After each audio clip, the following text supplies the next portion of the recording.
Good morning, everybody. It's Tuesday, June 11th, 5:26 a.m. Central Time. Grain markets are mixed this morning.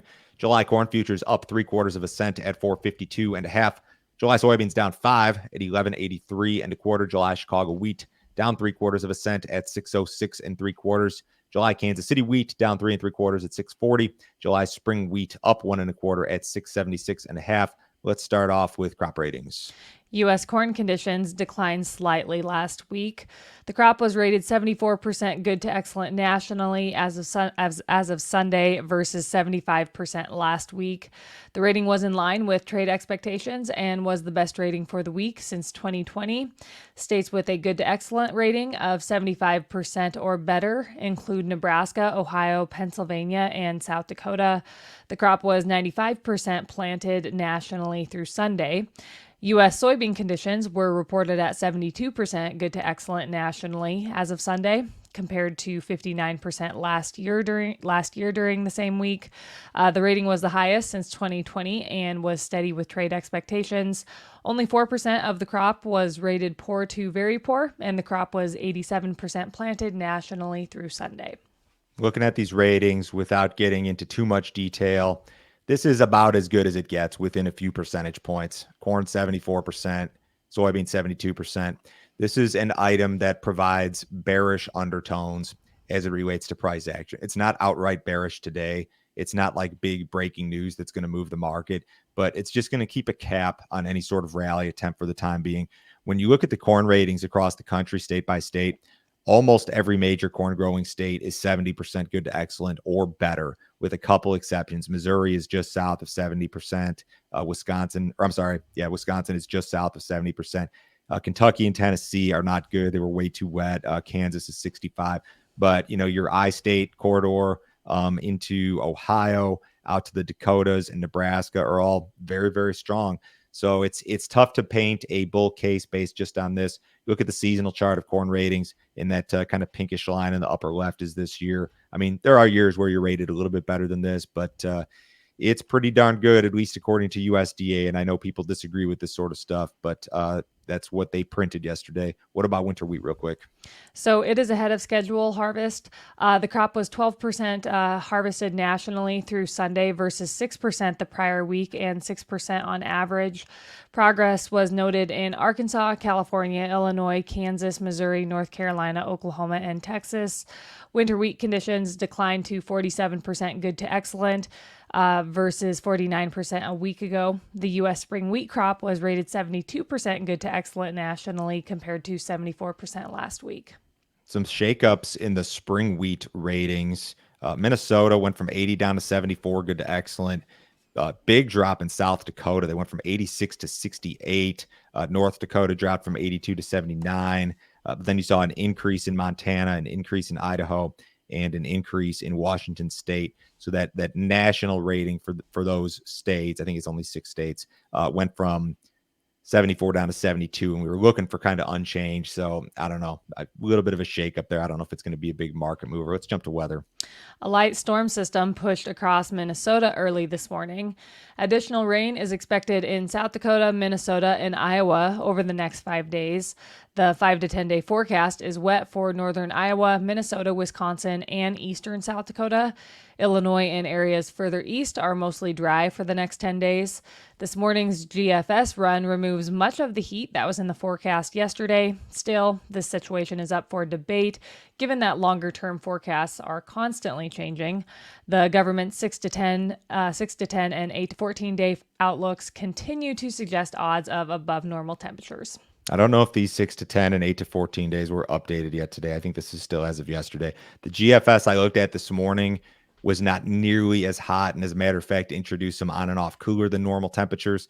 So maybe the heat is not going to be an issue, but you're talking about a time frame that's more than a week out, which means it's just not necessarily reliable. In either instance, the market is not concerned at all about these heat possibilities, and they're really not concerned about the dryness that you're going to see develop in Illinois, Indiana, Ohio. Maybe they're wet enough and they can tolerate it, or maybe it's just too early. Maybe if you fast forward 3 weeks, this would be a more friendly forecast, but for the moment, it's just not. So if you guys have not checked out our premium content, you need to do so. Joe, can you tell me about yesterday's video? During the next 6 weeks, there are two big things that will move the markets in all likelihood. The first one is weather, and the second one is the June 28th acreage report. And that report is historically associated with a ton of volatility. Right now, USDA is working with their March prospective plantings numbers. Those acreage numbers are survey based. The survey response was very, very low. The response rate was sub 50%. So when you have a survey response rate that low, it leaves room for a ton of change and a ton of error. And that's probably what you're going to see. You're going to see some sort of acreage shakeup. What I did in yesterday's premium video is I went back and through the years analyzed your March to June acreage changes and then kind of left you with a couple of take homes as it relates to grain marketing and this report in particular, what best practice may be.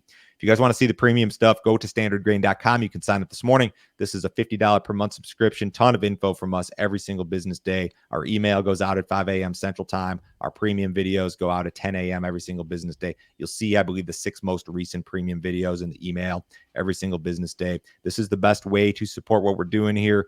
We have no sponsors. We have no corporate backing. The only way that we're able to do the podcast and YouTube every day is through the premium subs. I make very transparent all my grain marketing recommendations. We had a video on that last week that's included in this morning's email. So sign up this morning, guys. I'll forward you a copy of today's letter. Get on the email list, jump on the text list. Tons of great info every single business day. Wheat futures fell to their lowest level since early May on Monday. The decline comes as Turkey announced last week that it would be banning wheat imports from June 21st through at least October 15th. The ban will promote a favorable market for Turkish farmers, and it will also protect farmers from reduced prices amid increased supply during harvest. Turkey, which primarily buys from Russia, is the world's 5th largest wheat importer. The import ban will allow more Russian wheat to be sold on the global market, competing with the U.S. and other global wheat producers. When it comes to wheat importers, it's not like soybeans where you have China and then everybody else. There's a lot of big wheat importers. The European Union, Indonesia, China, Egypt, Turkey, Algeria, they're all pretty close to each other. So when you've got one of these big importers says that, hey, we're not going to import any wheat for a while, that leaves you with kind of a bad taste in your mouth, I guess. The wheat market's just absolutely falling apart. Here's July Kansas City futures. If you guys are watching, it's been a pretty epic collapse here, more than $1 per bushel since the May 28th high was posted. Russia caught some rain over the weekend, not everywhere, a little bit of it. And I think the fact that we're just not really doing any additional U.S. export business is driving the sell-off here. I hope we can find some footing here in short order. Brazil's second corn crop is being harvested at a record pace. According to well-followed private group Ag Rural, the crop was 10.4% harvested as of last Thursday. This is the fastest paced harvest since 2013.